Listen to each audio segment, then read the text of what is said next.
Hello everyone, this is Warhawk Beyond 2040 and welcome to another edition of the Superman and Lois Season 1 review series.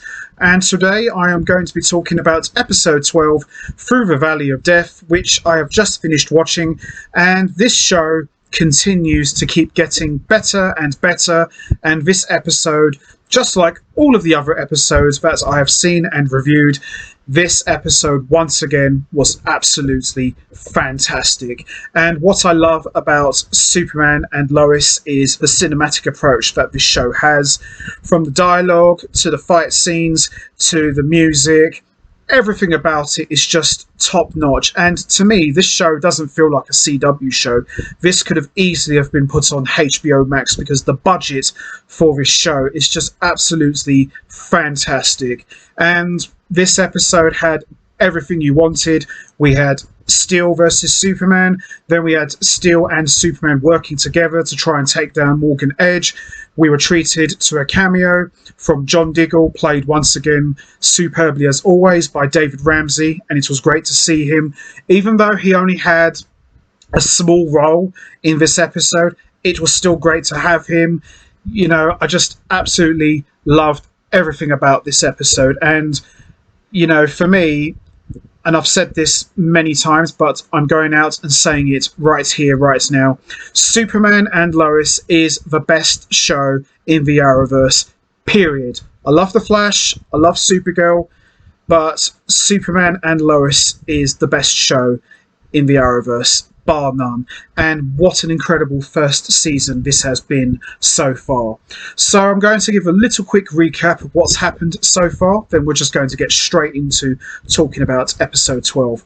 So, as we've seen so far, Morgan Edge has revealed that he's Kryptonian and that him and Superman are blood brothers, so to speak. They both share the same mum, but different dads. And he's been basically trying to lure Superman to his side to restart Krypton on Earth. So as we saw in the last episode at the end, Superman gave himself up to Morgan Edge in exchange for protection of his family and the entire world. So we kind of saw Superman corrupted at the end, but wasn't entirely sure what was going on, but it looked like he was corrupted by the influence of the Eradicator. And for those of you who are not that familiar with the Eradicator was a sentient being that took on different forms in the return of Superman's story arc, just after Superman's death at the hands of Doomsday. So, a couple of little references from that in this episode. We even got a mention about General Zod. And, you know, as I said, this episode had everything and more. So with that all said, let's just get straight into it. Let's not waste any more time. Let's talk about episode 12, Through the Valley of Death. So this episode starts at the beginning with the Metropolis Institute of Technology, where we see John Henry Irons is waiting anxiously for something. He re-enters his RV, greeted by his AI, and they set out for a woman's residence. As he's watching the world's version of his sister, Lois calls him back to Smallville for help and tells him that, just like on your Earth, Superman has turned. At Ryo's lair, Superman is fighting the influence of the Eradicator, and after a round, Talvaro tells him that he is to be replaced with Zod, and resistance to Zod's will is futile. Back at the Kent's farm, the boys are worried, and Lois tells them that Clark is going to be okay. They don't believe her, but she's speaking from experience and that she's had to put up with this for 20 years, and she knows what it's all about. And she tells them that they go to sleep and stop worrying. As they leave their room, Sam pulls up outside. He asks for the location of the Fortress of Solitude, and Lois tells her father that Clark isn't there, and that Ryle's fortress is in the desert. It's kind of cool that Morgan Edge has his fortress in the desert, which is all hot and burning, and Superman's fortress is in the Arctic, which is all cold. Kind of funny that both characters are the complete opposites in everything. You would have thought someone as evil as Morgan Edge would have something cold and Superman would have something a bit more warm, but it's a very interesting dynamic here. As we see Sam is adjusting the DoD's search grid, Lois finally breaks down in tears. At the Cushion house, Kyle is annoyed by having to go to check in with the military and be quizzed about his experiences with the Kryptonians. His doorbell rings and it's one of his firefighters. She says the rest of the crew doesn't want him there because he vouched for Morgan Edge. She suggests that he takes a few days and gives a chance to people to cool off. At the Kent's farm, Jordan and Jonathan are frustrated that the military can't do anything to find Clark. John suggests that Jordan could use his super hearing to try and track down Clark. Jordan resists it, but John coaches him to figure it out.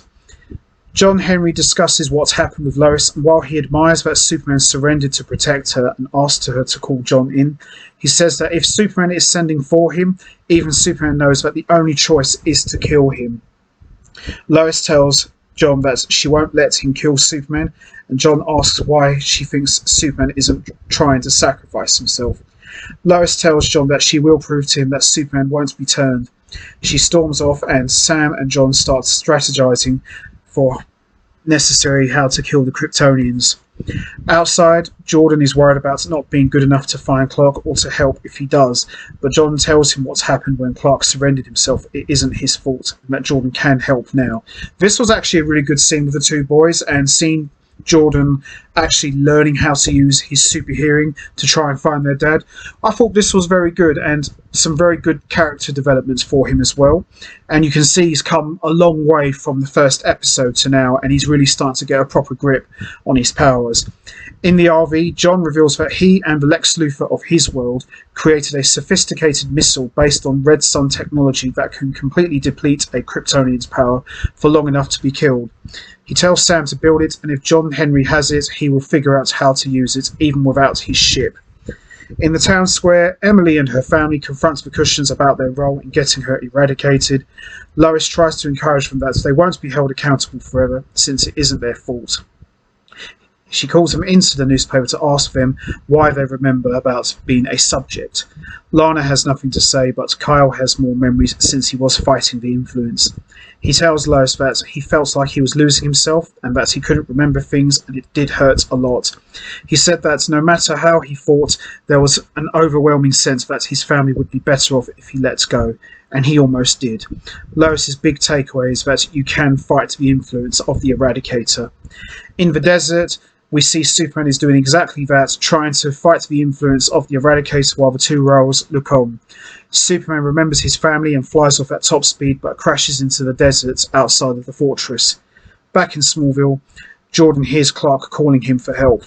The two are calling back and forth between one another, and Royal interrupts to tell Jordan not to send anyone after him.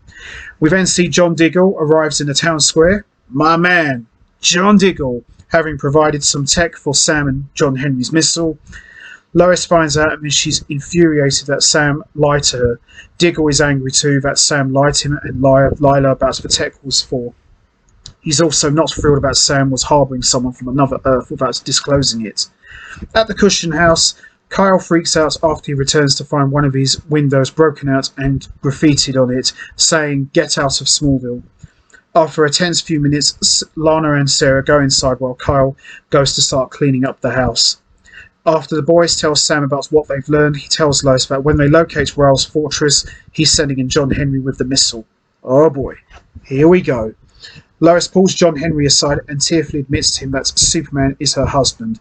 This obviously shakes John Henry somewhat. She admits that the boys didn't know who Clark was until this year, and that's why they moved to Smallville. She tells John Henry that things are different here because he was more to fight for than he did on John's planet. John isn't impressed. He tells Lois that he has a responsibility to do the right thing, and he's not going to be influenced by her tears. Diggle tells Sam that he's done with the life he lived during his years with Oliver, and that he's disappointed in Sam and John Henry for not exhausting all options to save an ally and the hero. Back at the Cushion house, Lana and Sarah are having trouble getting the paint off. Kyle shows up with some paint thinner to help out, and the three of them end up in a water fight with a hose and cleaning supplies, giving the happy moments that the family have been looking for since all of this started. This was actually a really nice scene. Actually made me smile. At the Smallville register, Lois is getting herself together when the boys come in. They ask if they're too late, and she says she doesn't know. In the desert, Superman collapses, and Royal starts gloating to his hologram father about it. Superman stands before them and talks in a creepy, disembodied voice. He's communicating to them as General Zod. Scary. Just then, Sam and John Henry find the desert fortress. John goes to do a final system check, and Jonathan confronts him, trying one last time to get through to him not to kill their dad. John Henry tells him he wishes there was another way. John tells him there's always another way. We then see in the desert, John Henry flies in, all suited up in his suit of armour, carrying his hammer, and Superman flies to him, his eyes glowing, and attacks. Absolutely love this scene. Two of the big names from the Superman comics going at it. Absolutely loved it. And just like in the first episode, we see Superman and the armoured John Henry fight in outer space and then fall back to Earth. Sam authorises him to use the missile against Superman, but Lois counters that if he does, they have nothing to fight Edge with. She says John Henry has to get through to Clark and make him remember who he is. As she says this, Superman has a flash of humanity, and John Henry uses the moment to clock him a few times with his hammer. Clark starts to stand back up and tells John Henry that he has to kill him and that he can't stop. He tells John to kill him to save the world, and that's what makes John decide to talk to him as a man instead. Good stuff.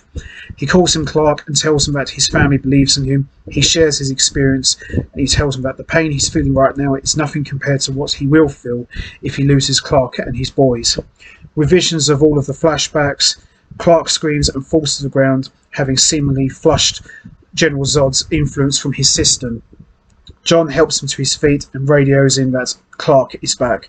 He tells Lois that he will be back soon, but first, he and John Henry have to deal with Ro. Brilliant. Love it. Back in his cave, Ro tells his father that General Zod has been turned back. His father tells him it's time and that he wants his son to go and complete what he sent him to do. Ro blasts through the wall, carrying the Eradicator with him, and flies off at top speed. We then see Superman and John Henry give chase, but it's hard to keep Edge in range when he goes straight up into outer space. He's preparing to overload the Eradicator with his heat vision, presumably to reverse what Clark did last time. But the missile catches up with him and he plunges to Earth. He starts ranting at Superman before Superman punches his lights out. Classic. As for Kent's farm, Lois tells the boys that she knows how they're feeling and it's the worst, but Clark will be home. Jordan hears him coming first and they all scramble out to meet him. Moments later, John Henry also lands from the sky, hammer in hand, and introduces himself officially and formally to the family. Lois invites him over for dinner, but John says, I have to wrap things up with Sam. He takes the hammer with him and blasts Black off, leaving the family to have their precious family time. At the Cushion house, Sophie comes home from Lana's mum, and there's a happy family reunion. At the Kent's house, Sam tells Clark and Lois that Leslie Lar is still in the wind, but they're doing their best to find her. Once she's in custody, the DOD will leave Smallville and things will get back to normal. He starts to apologise to Lois about the military side of what's happened, telling her that she's proud of her for keeping her faith, and that's what made the difference. And Lois says, I understand, you was just doing your job. And at the very end, we see in a state-of-the-art military prison, we see Morgan Edge is sitting in a kryptonite cell, getting flashes of his father's voice in his head. And that ends episode 12, and that wraps up my review. Excellent episode. Loved every second of it. Lots of cool moments that flash back to the classic DC comics that we all know and love. This episode had it all, and what more can you say, really? This show continues to get better, and they just continue to knock out excellent episode after excellent episode. So that's going to be it from me. I'm going to wrap this up now. What did you think of episode 12? Did you enjoy it? What was your thoughts on the Steel versus Superman fight? Did you enjoy it? And what was your thoughts on Morgan Edge now having lost his powers and being held in a kryptonite cell? Do you think he'll find a way to get out? And also, do you think we could see Steel and Superman working together more? And also, what did you think of John Diggle's role in this episode? Do you think it was okay, or do you think that he could have had a much bigger role? Maybe he could have gone on the field and try and have it out with Superman as well. You know what to do, guys. Hit the like button, hit the subscribe button, leave your thoughts and comments down below, and I will see all of you next time for another edition of the Superman and Lois Season 1 review series, where I am going to be talking about episode 13, which I am very much looking forward to talking about. especially with the way this episode ended. I am really interested to see what's going to happen next, and the next episode is definitely going to be a good one, so can't wait. So until next time, take care everybody and stay safe, and once again, thanks for listening.